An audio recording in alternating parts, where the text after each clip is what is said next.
juga kami hadirkan di kesempatan sore hari ini, yaitu tentang keberadaan internet. Dan kita semua tahu semua serba online, semua serba e-katalog, kemudian e-learning dan lain-lain.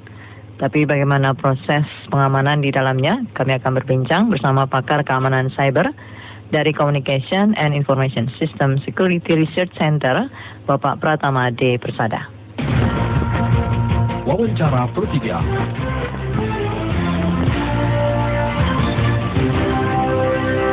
Selamat sore, Pak Pratama.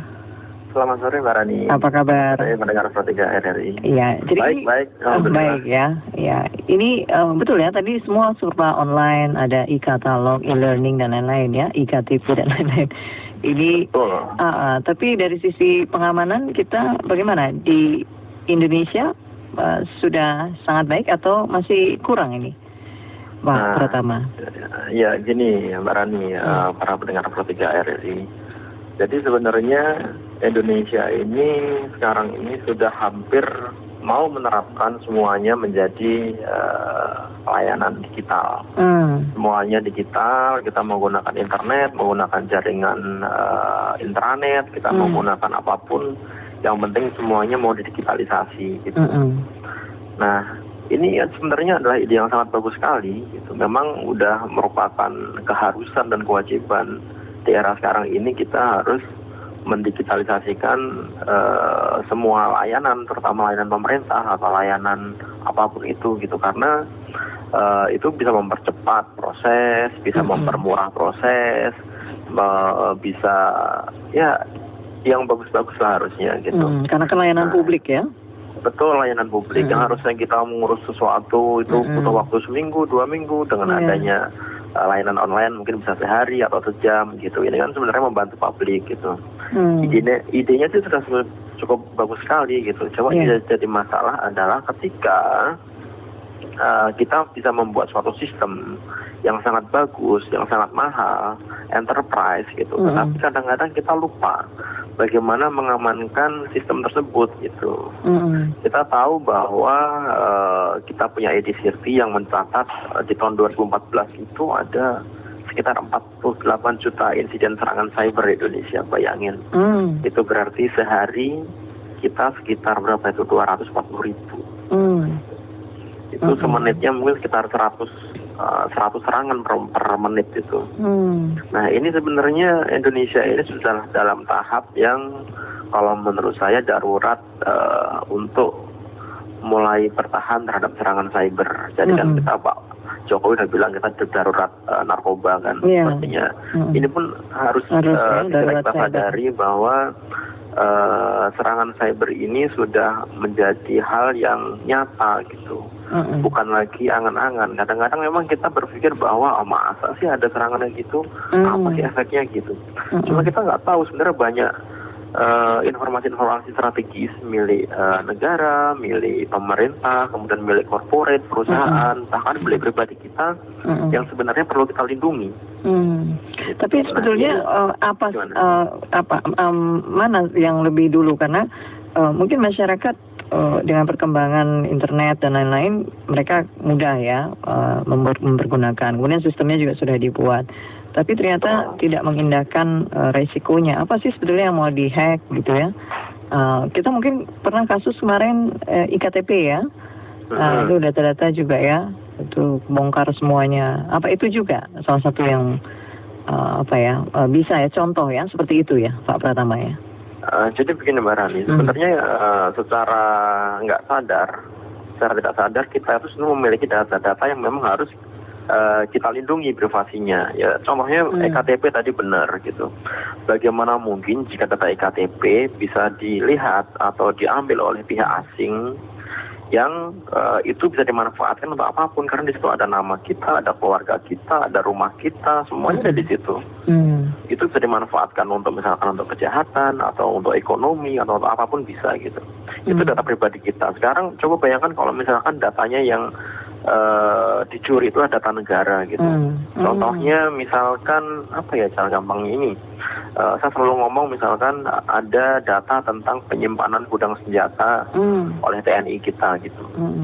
Kalau misalkan itu hacker, yang sekarang ini banyak organisasi hacker besar yang dimanage oleh negara, kita nggak tahu negara mana, dia bisa masuk ke dalam sistemnya TNI, kemudian dia bisa ngacak-ngacak seluruh isinya, dia bisa ngambil semua informasinya, dia tahu misalkan tempat penyimpanan senjata yang dimiliki oleh TNI, itu nggak susah perang dengan Indonesia, mereka tinggal pointing aja gudang-gudang senjata itu, tinggal dibom dari rudal jarak jauh, begitu udah dibom, mereka datang, kemudian perang di Indonesia, kita udah nggak punya senjata.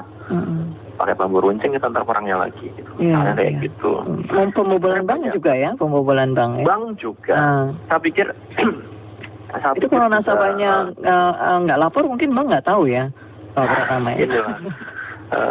Kan sebenarnya di Indonesia ini belum ada standarisasi keamanan sistem informasi. Ini sebenarnya ini penting juga karena kita nggak tahu sebenarnya bank itu pengamanannya menggunakan apa, kemudian pemerintah menggunakan apa, kemudian korporat menggunakan apa gitu, sehingga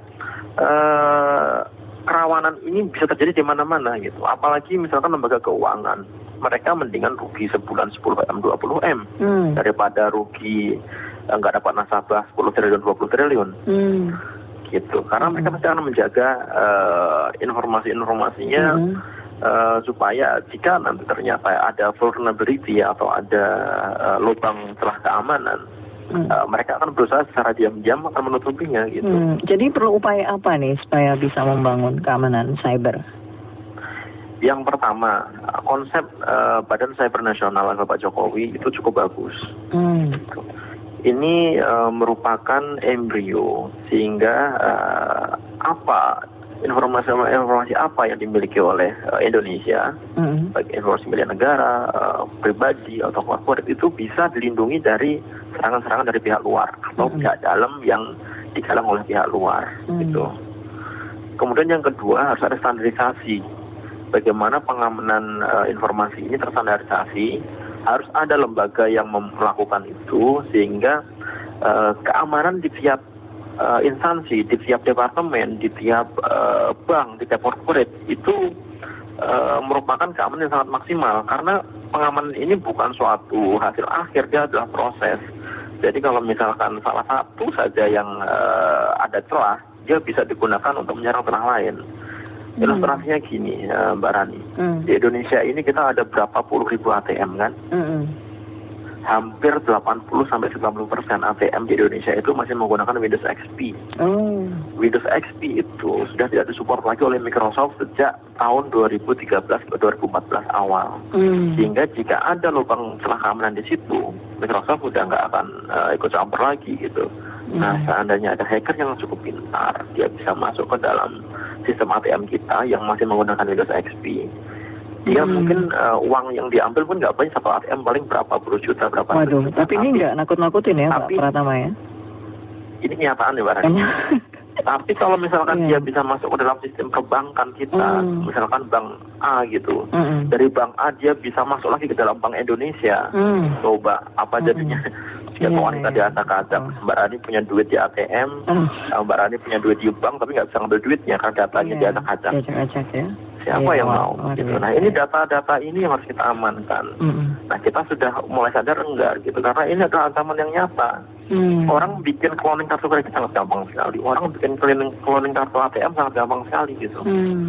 Ini kalau nggak segera kita perhatikan, nggak segera aware terhadap bagaimana mengamankan informasi, bagaimana mengamankan data-data yang strategis, ya nanti kejadiannya akan seperti negara mana tuh Estonia 2007. Pak Pratama melihatnya kabinet kerja kita bagaimana concernnya terhadap keamanan cyber ini? Secara detail saya belum pernah bertemu dengan mereka, tapi dari yang saya baca-baca di internet, beberapa teman juga sebenarnya concernnya sangat bagus sekali. Tinggal apanya? Ingin menggunakan semuanya akan diikan, ini cukup bagus sekali. Jadi tinggal apanya yang dibutuhkan? Kita harus ingat bahwa semakin kita mengintegrasikan sistem menggunakan IT, semakin rawan sistem itu akan dijebol. Nah, yang perlu diperhatikan adalah bagaimana mengamankan sistem informasi tersebut, bagaimana mengamankan sistem jaringan tersebut. Karena tadi yang seperti awal saya bilang, kita ini mampu beli barang atau beli aplikasi yang sangat mahal sekali. Kita bisa membeli suatu sistem yang enterprise yang sangat hebat sekali gitu. Tapi kita lupa bahwa di situ ada sisi keamanan yang kadang-kadang nggak kita perhatikan. Misalkan ada administrator, dia bisa beli perusahaan gede, bisa beli firewall yang sangat mahal, tapi dia nggak bisa mengatur bagaimana polisinya di situ. Jadi perlu hati-hati juga ya. Harus hati-hati, hati-hati juga ya, walaupun milik orang lain gitu ya. Betul. Iya, baik. Pak Pratama, terima kasih banyak. Mohon maaf waktu kita singkat ini. Nanti mungkin di lain waktu kita bisa panjang lebar lagi. Oke, siap. Baik, terima kasih Pak Pratama. Selamat sore. Selamat sore.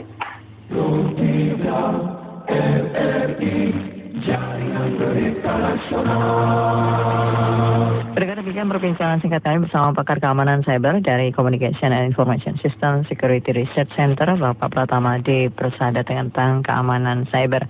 Anda masih bersama kami Pro 3 jelang warta berita pukul 18 waktu Indonesia.